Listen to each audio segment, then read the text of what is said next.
Happy Wednesday, everybody. It's Jim Amadeus, and it's crazy out there. Some fun stuff going on. Amadeus, good to have you. So, what happened last night? We had some very interesting scores and some very interesting games, and I know that you're on top of all of it. So, let me let you take it from here. Yeah, so it was a bit of a disappointing night. I missed out on my Copa Libertadores game of the year with Bolivar. They totally outplayed Internacional, but Mhm. they just couldn't find the net. They had like over 20 shots on the net, but I mean, if it's any consolation, my free play on Corinthians cashed. So nailed. We talked about how I thought Corinthians was going to have to come out strong in that one Mhm. because they need at least a lead going into Argentina to play Estudiantes, and sure enough, they came away with the win. So Things happen, right? And this afternoon, I took a quick look at our the board. We've got uh, let's see, we've got Sporting Braga. Is that how it's pronounced? yeah, And then I assume this is a Greek team. Panathinaikos. yeah. I say Panathinaikos, but I know that's not Okay. right. It's actually something like Panathinaikos or something like that, but not 100% sure how to say that one. The Greek names Well, can be funny sometimes. right. I don't want to get in trouble, and it looks like this is you could probably win one entire game of Scrabble just scoring this, putting this one up. But pretty The amazing. Greek edition, right, Jim? Right. Easy to Exactly. get the Greek Greek edition. Scrabble. And then you've got Maccabi Haifa. I can pronounce that one. And the Young Boys. Now, I'm sorry. I apologize for being ignorant. The Young Boys. Who are they? So they're from Switzerland, and they're actually a very good team. They've dominated the Swiss league for years now. There was obviously they Zurich win it and a few years ago, and so there's been some decent teams in Switzerland now. But I would still say Young Boys is definitely one of the best teams in Switzerland by far. Well, Aston Villa is just having a day. They're 4-0 over Hibernian, and then Spartak. Is it Tronavia? Tornava, I think. Trnava. Okay, Spartak Trnava it's in a draw with Dynapro. Yeah. So those are the scores there. Yeah, that Aston Villa team, I kind of knew they were going to come out and destroy Hibernian, and I think Aston Villa is going to be like the West Ham of this competition. We saw West Ham last year, as bad as they were in the Premier League. They destroyed the Conference League. They actually won every single match in the Conference League up until about like the semifinals or something, where I think they ended up coming away with like one draw and the rest were all wins in the competition. And obviously we know they won the finals and the Conference League last year. So would not be shocked to see this Aston Villa team is even better than that West Ham team was. So unless a really strong team drops down from Europa League and actually, focuses on winning the Conference League, it's going to be tough to beat this Aston Villa team. I don't think there's going to be a lot of teams in the Conference League that could even handle what they have. And they've got Copa Libertadores games tonight as well.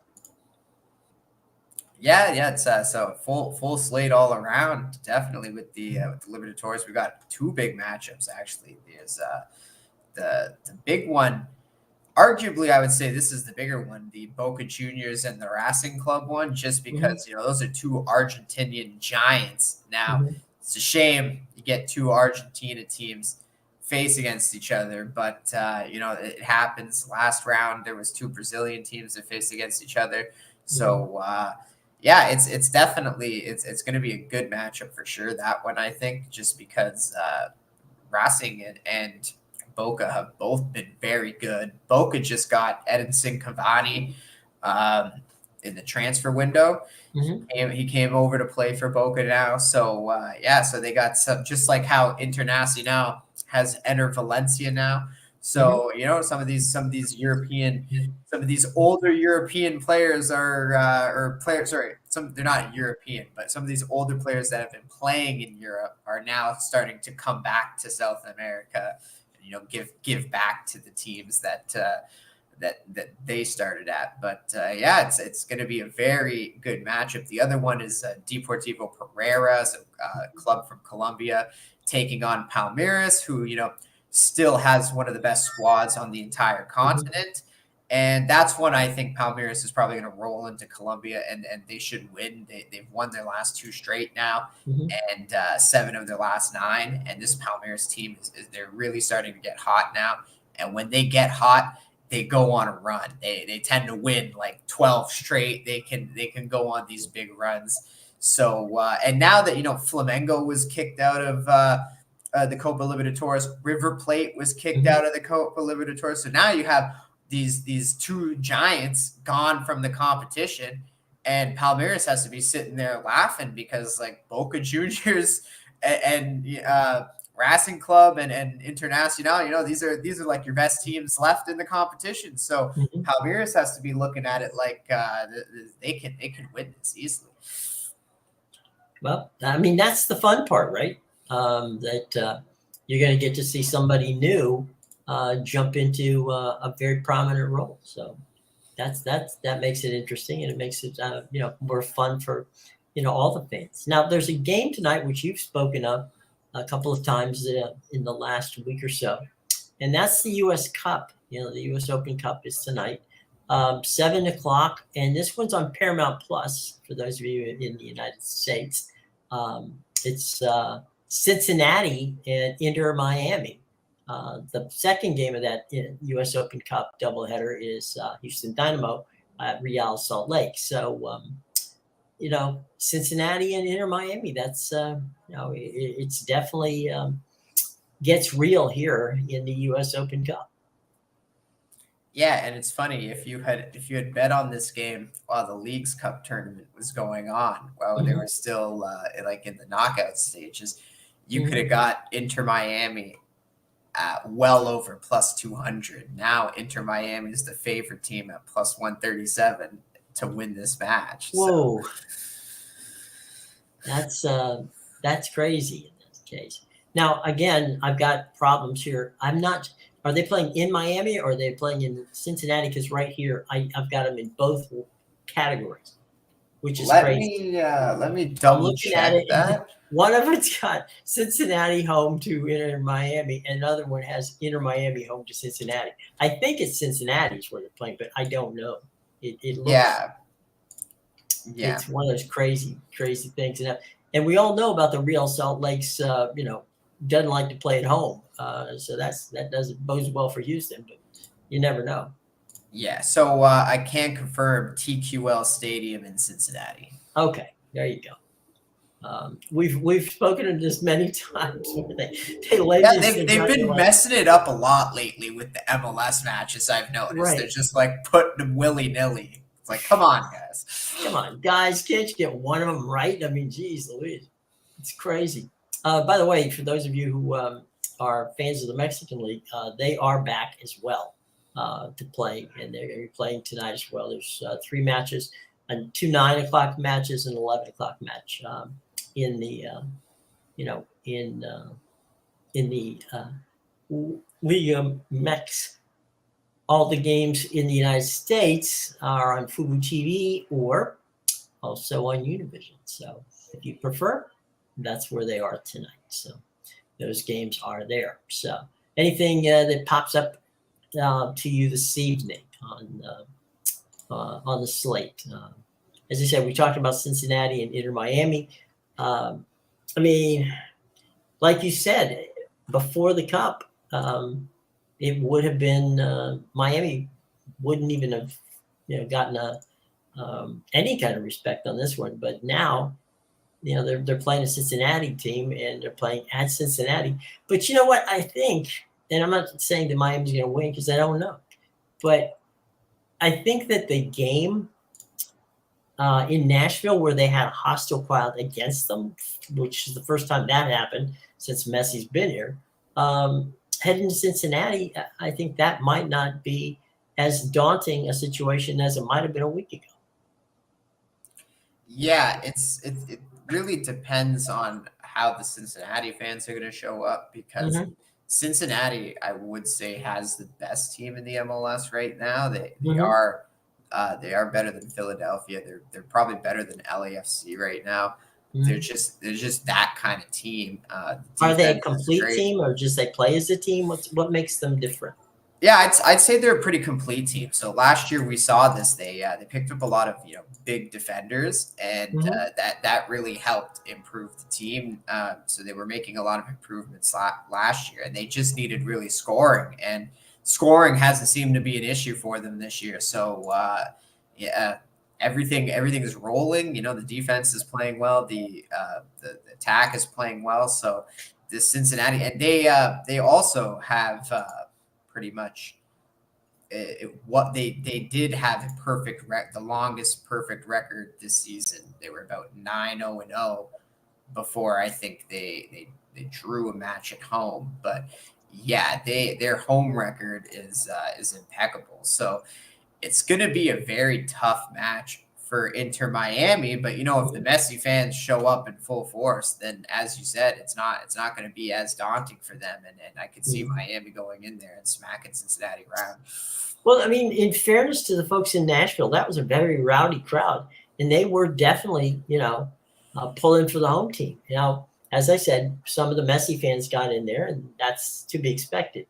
But it was less than it was definitely the most hostile. And when I mean hostile, I certainly just mean they were, for their side. They definitely wanted to see that, happen and see that game. So 100% that was a. We'll see if the Ronaldo fans show up tonight. Yeah, that would be funny.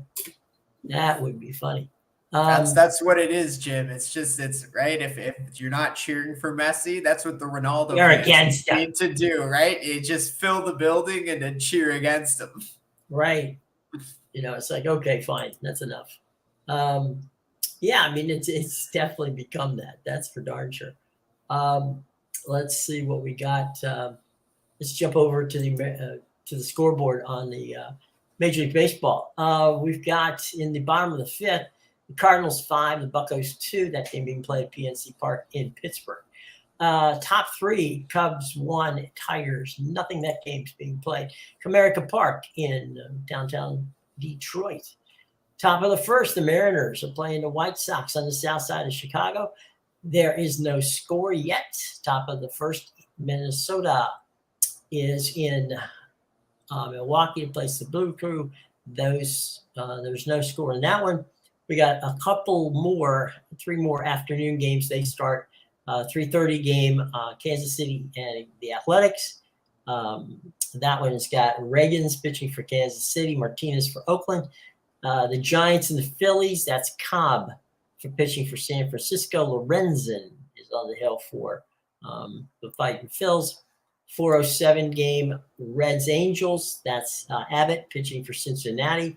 And Shohei Ohtani, 10-5 with a 3.17 ERA on the hill for the Halos. That's the 4:07 game. The 9:38 game, Reds at the Angels. It's a doubleheader, split doubleheader.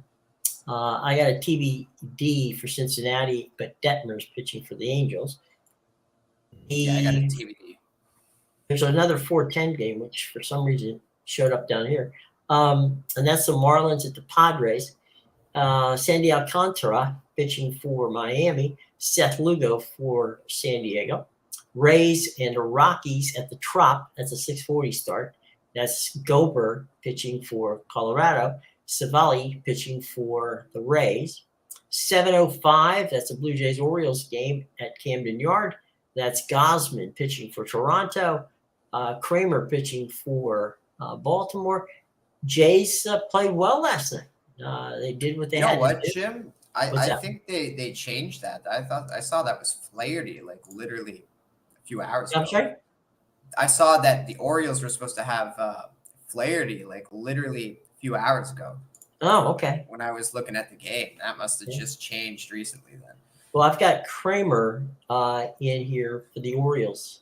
7:05 start. I'm on the MLB.com website. So Yeah, no, I agree with you. I got Kremer too. I realized it because so you think maybe they pulled Flaherty at the last minute? Yeah, because when I looked at the game this morning, it was Gossman and Flaherty, Oh, okay, and I didn't want to touch it because Flaherty's been so bad. that's a good point. Yeah. But now you got Now you may give it some ponder. I got the most winningest pitcher for the Orioles on the mound. Right. That definitely makes some sense. Nationals at the Yankees. That's Gore for the Nats. Yankees Severino. Dodgers Guardians. That game is Clayton Kershaw against Mr. Curry. That game being played in Cleveland. 7:20. Mets at the Braves. That's Quintana pitching for the Mets. Charlie Morton. Just your basic good old lunch bucket guy on the hill for the Braves. And rounding it out tonight at 8:10, the Red Sox Astros. That's Chris Sale on the hill for Boston. And Houston is Ugalde. And he's 2-3 with a 5.21 ERA on tap there. So we got some baseball going on and some baseball coming up. Interesting stat that was brought to my attention this morning. As we were talking a little bit a second ago about the Yankees. The Yankees haven't had a 10-game losing streak in 110 years. Now, Wow. For those of you who don't know, that's actually older than me. So that's and they've had bad teams. It's not like they've been a juggernaut all the time, throughout that entire time. They had some teams in the 60s that were really bad. So, a 10-game losing streak, they haven't had one for 110 years. Pretty amazing. So, something to keep the lookout there for. A lot on the line tonight is what you're saying here. What's that? A lot on the line tonight is what you're saying. Yeah, that's and when you're playing the Nationals, that's just embarrassing. And can you guess what the line is in that game, Jim? I'm guessing that the Nationals are a dog. I don't think they're a dog, but not by much. Really? -135 is the line for the Yankees. Let me go back to the pitching. +115 for the Nationals. Now Gore is a straight up. He's a 2-pitch pitcher, okay, and that is he's a 2-seam fastball and he's a slider pitcher. Severino 2-8 with a 7.98 ERA. He's been bad. Oh, that's yeesh. He's having a rough year, Jim. You think? Yeah. He's having a bit of a rough year. Yeah, I think you're being kind, man. Oh man, that's it's hard to believe that the Nationals are throwing a pitcher out there that's actually better than the guy that's on the other side of the hill. Yeah, that's crazy. So if the Nats do it tonight, 110 years. So that might be worth it just to watch history. You never know. I don't know that I'll tune it in right at the start. I may wander into it later in the game and check it out. But yeah, that's pretty wild. That is incredibly wild. Yeah, I still can't believe that stat. 110 years. My God. Yeah, I actually it was a friend of mine, Becky, who's a big baseball fan, shot me a stat, and she goes, "Hey, if the Nationals win tonight, guess what's going to happen?" I said, "I don't know." She said, "It's never happened in 110 years." I'm thinking, well, let's see, the Nationals haven't been around in 110 years, so it's got to be a Yankee thing. And that is that the Yankees haven't lost 10 in a row in 110 years. So, it's do you believe in karma, I guess, or magic? One of the two. Well, when was the last time the Yankees even had a losing season? I know, because that's the thing is they've been so competitive for so many years now, Yeah. right? They're under 500 right now. I can't see them making that playoff push. They're definitely going to finish somewhere around the 500 mark. It's been a minute. I'm looking it up in our research department here called Google.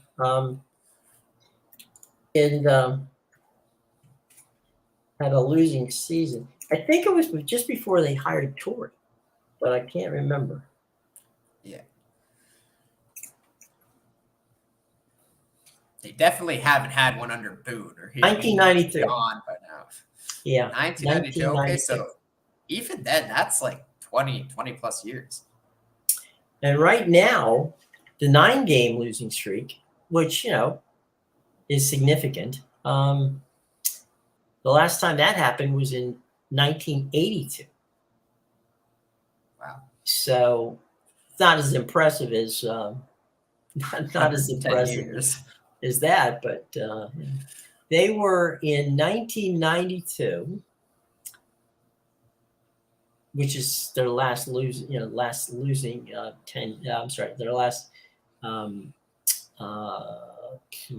their last season where they had a losing record.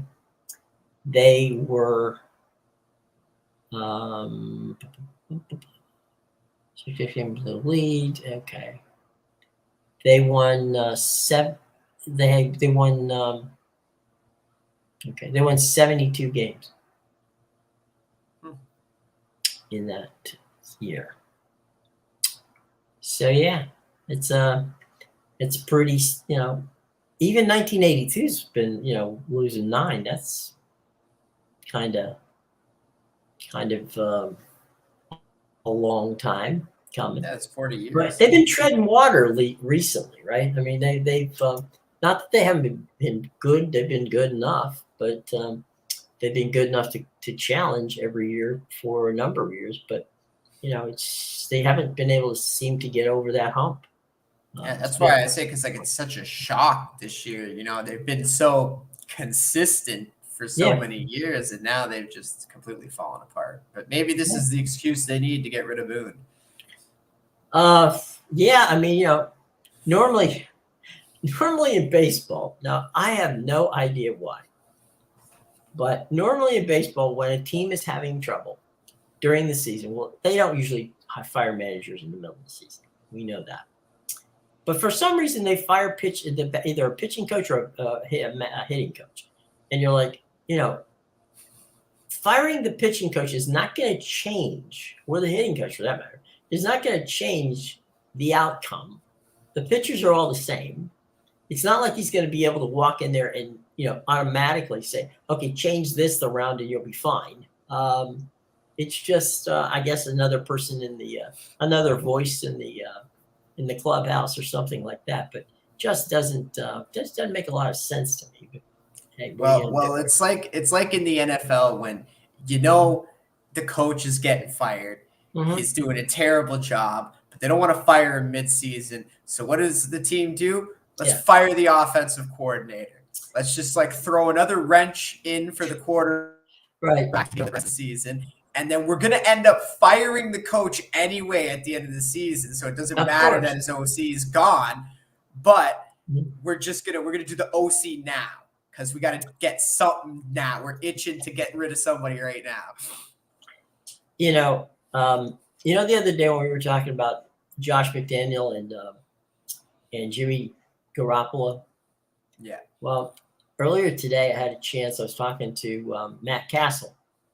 And Matt, I asked him, I said, because Matt's actually still, he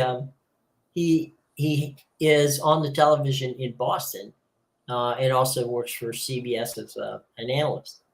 And I asked him about what he thought about that situation. He goes, I can't believe they literally just gave him to the Raiders. He said, it wasn't a big trade. He goes, they just literally gave him. Because Josh McDaniels had to be sitting there going, are you kidding me? You're giving me the guy that I can work with for nothing? You're You giving me know, the guy that I know and have already worked with behind the right, greatest quarterback of all time. right. He goes, he said, you know, he goes, I could hear, he goes, I could probably, if I had opened my window here in the Boston area, he goes, I probably could have heard Andy Reid screaming when the train went down. What are you doing? You know, it's like, no. He said, look, the Raiders have a long way to go. I'm not saying the Raiders are going to, you know, knock everybody off, but he says, certainly Garoppolo getting Josh McDaniels for that to get back together again was, you know, I guess was a bit of a steal. And it's not just for Josh McDaniels too. Like you got to think Jimmy G's got a ton of Oh yeah, confidence now coming into this season because he's got to be thinking, oh yeah, we've done this. We know what we're doing. We know what the plan is coming into the season. well, and how many people have given up on the guy? You know, Yeah, I know that it's was ridiculous. that was the thing. And I just saw this morning your buddy Baker Mayfield was named the starting quarterback, as if there was a as if there was a doubt. I was going to You say, know, did they needed to officialize that? they really, I guess they did. I don't know. You know, I know Kyle Trask had a good quarter, but a good quarter does not a season make. So yeah, Baker Mayfield got that, but you got to think that guys like Baker Mayfield and Jimmy Garoppolo, I mean, it'd be one thing to say they have a chip on their shoulder, right? But they've got to have like a building on their shoulder. It's it's like, what do I have to do to prove that I can be a quarterback in this league? Yeah, well, And, Baker neither of Mayfield those guys definitely. should get any grief. They've done everything that they've been asked to do. Yeah, Baker's definitely got the whole stadium of Cleveland on his shoulder. Right. And then Jimmy G, yeah, he like, I think you mentioned it on a show once. He doesn't have a losing record in his career. No. He's got like a phenomenal winning record in his career, actually.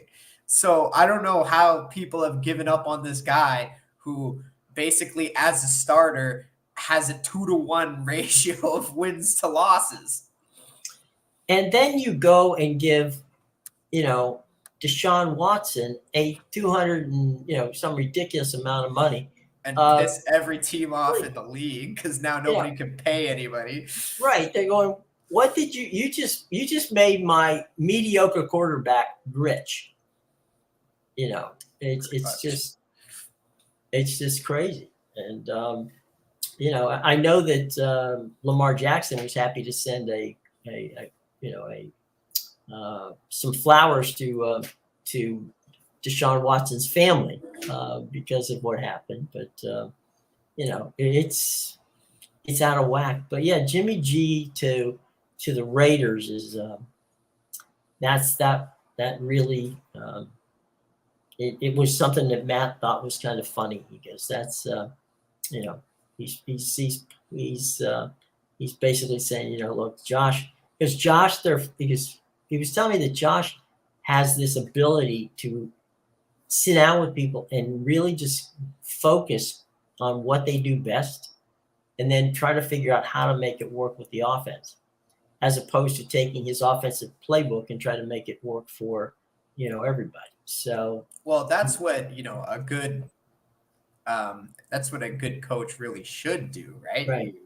You obviously you have your system, but you want to find a guy who fits the system, but also build their strengths in it. Don't try to, force them to do more things like what we saw in Denver last year with Russell Wilson.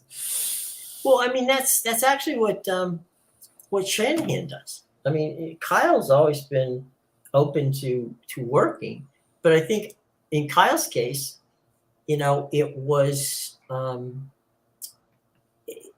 he tailored a running game to help Garoppolo out. Jimmy got hurt, and then it was just a numbers game where you're not going to get rid of Trey Lance. That's not going to happen. And you already had the kid that came in and took you to the playoffs, so you're not going to get rid of him. So Garoppolo ended up being the odd man out. I don't think that in Kyle's case, I don't think it was disrespecting. As a matter of fact, I think Kyle respected him enough to get him into good position, where he put him in Vegas, where he can play and show how good he is. So I think in that case, at least Kyle knew what they were doing. He was getting John Lynch to send him there. But Brock Purdy's got to be the quarterback, and then Trey Lance, who, by the way, I don't know if people remember what Trey Lance, the trade of Trey Lance. I mean, the trade to get the draft choices to get Trey Lance to Miami is Waddle went to Miami. Now, oh man, the kid that the other wide receiver at Miami, what's his name? Who was in Kansas City? That is ridiculous. He's a freak. He's a speedster. Why am I blanking on the guy? Shoot. Played for Kansas City. Tyreek Hill. Yeah, Tyreek Hill. Tyreek Hill was part of that deal. And two other, not bad guys. Hey, Foxy, what's up? Easy work today. Guadalajara, Antwerp, Rakow, Stockport, Double Chance, Corinthians, and International. Yeah, I think you got really lucky with International there. They got heavily outplayed, but it's good job, Fox. I had Corinthians there. I thought Antwerp was going to win that one. I talked yesterday about how Rakow I thought had a chance to be that team this year in Europe that kind of just surfaced out of nowhere. So very good day for Foxy on the pitch, and he cashed his Spain Women's World Cup bet that I know he definitely wanted to cash more than the other one, because Spain was obviously the much better team than England. England was so over coming into the tournament. So all around great job. Good job there, Fox. Real quick, back to the scoreboard. Top four. We now have a score in Detroit. The Cubbies 4. The Tigers, nothing at Comerica. Second inning, Mariners and White Sox still no score. That game in the being played on the south side of Chicago. Bottom of the first, Twins put a point on the board. They're up 1-0 over the home standing Milwaukee Brewers.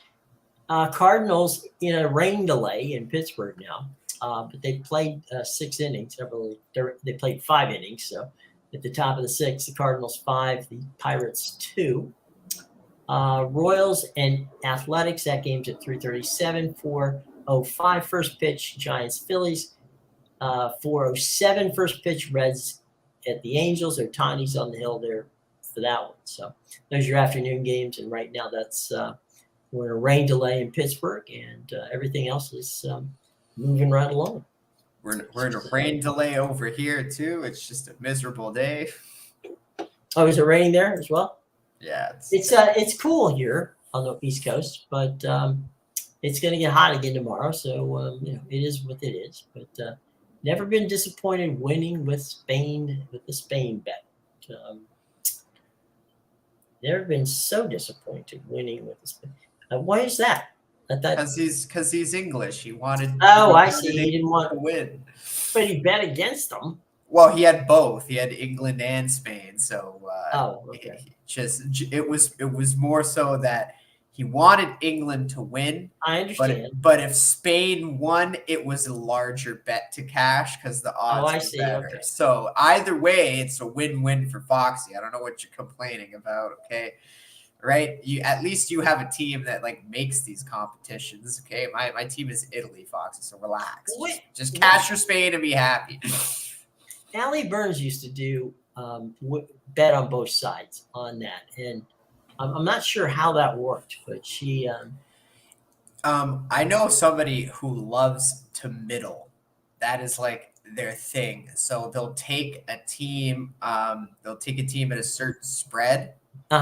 And then they'll wait for the game live, and if they can get the other team at a good price, So let's say he took the team let's say he takes the team at +3 or whatever, right? Right. Then during the game, if he can get if this team goes up Mm-hmm. and he can get the other team at +3, or let's go +4. Actually, it's a better example. Okay. So he gets the team at +4 in football, and then they go up early in the game, right? Let's say they have a good start, and now they're favored by 4. So Sure. then he would take the other team +4, and so that way it guarantees you're going to cash. You're either cashing the one team +4 or you're cashing the other team +4. And now there's a chance you're cashing both bets if the game is within the 3 points for either side, because you have the line covering Right. both ways. And you can do it with totals too. I know people who they'll take like an over 61.5, and then maybe like, it's a quick scoring first quarter or something, and all of a sudden the total shoots up to 80, and now you're taking the under 80, and you're hoping to get that middle somewhere. The game lands in between 60 and 80. Right. Well, I know that she plays teasers a lot, and that's her shtick. Evidently, it works well for her, but yeah, if you know what you're doing with teasers, they can work really well. So there you go. That's the way it goes, boys and girls. All right, so let's talk about tonight and what you got going with Big Al and all that information that's in our show box below. Yeah, you get my plays at bigal.com and pickadvisor.com. The link's in the description below. I have my Copa Sudamericana quarterfinal game of the year tonight. Also have a play on the Copa Libertadores and one baseball play. So there you go. It's probably not going to be the Mets. I mean, the Yankees and the and National. Yeah, Foxy, I agree. I wasn't sure what to make of it. I wanted to take the -1.5 with Aston Villa, and I stayed off of it just because I don't like these qualifying matches, but I figured Aston Villa is going to be like the West Ham last year. They'll probably win every single match in this competition. And honestly, the Aston Villa is probably going to win the Conference League this year, as long as, a stronger team doesn't drop down from Europa League or something. But it looks like Aston Villa is probably the best team in the competition by far. And how much longer will this competition go on? The Conference League, it goes on at the same length as Champions League and Europa League. Oh, okay. So those finals will be in June. Actually, I think they either had the Europa or the Conference League a week before. I'm not sure why, but they're sometime at the end of May, June there, or end of May, beginning of June there. And yeah, it's going to be where, just like the Champions League, the Conference League is in this last stage of qualifying. They haven't really done the group stage yet, so that'll be next. Yeah. So there you go. Interesting. So, all right. Before we get out of here, I'll run by the scoreboard one more time. Top 4 Cubs have extended that league over the Tigers by a score of 4-0. Mariners and White Sox remain scoreless bottom of the second. And top of the second, it's now the Brew Crew out in front of the Twins. The Twins got out to an early 1-0 lead, but the Milwaukee Brewers have been able to jump back in first place. I'm sorry, jump back in as a Freudian slip, jump back in the game. Pirates Cardinals are still in the rain delay in Pittsburgh. That's a 5-2 Cardinal lead over there. If for some reason it were to rain out, by the way, those of you who are baseball fans probably know that prior to the game, it's up to the team to decide whether to call it or not. But once the cards are exchanged at home plate and the umpires take over, now it's in the hands of the umpires. So they'll decide. And likely, given the fact that, the games have been played, they've got 5 innings in the books, depending upon how long that is and where St. Louis and Pittsburgh have to be tomorrow or on Friday, that'll determine how long they wait this out. These are 2 teams that obviously are in the same division, so they play each other. So, if it were not an official game, they would be able to reschedule it for a later date. So that does have some bearing on how long they're going to sit around and wait till it stops raining in Pittsburgh. 3:37, it's the Royals Athletics. Giants Phillies, that game at the Bank. That's a 4:05 start. In Philadelphia, 4:07 start. Ohtani and the Angels host the Cincinnati Reds. That might be something I take. Yeah, I enjoy watching Ohtani, so I may just flip that on and watch that as well. Again, no score. By the way, I know it's the mid-4th, but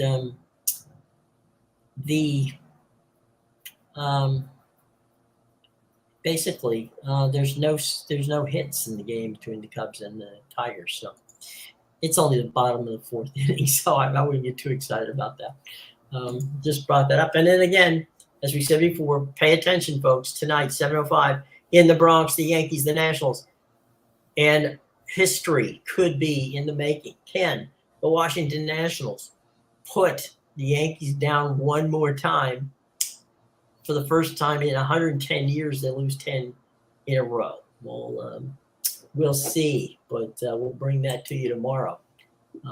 Foxy has a couple quick things he wants to hit before we get out of here, and that is cross fingers. I don't know about that, Foxy. What do you think, Amadeus? Yeah, Botafogo's on something else right now in the Brazilian league.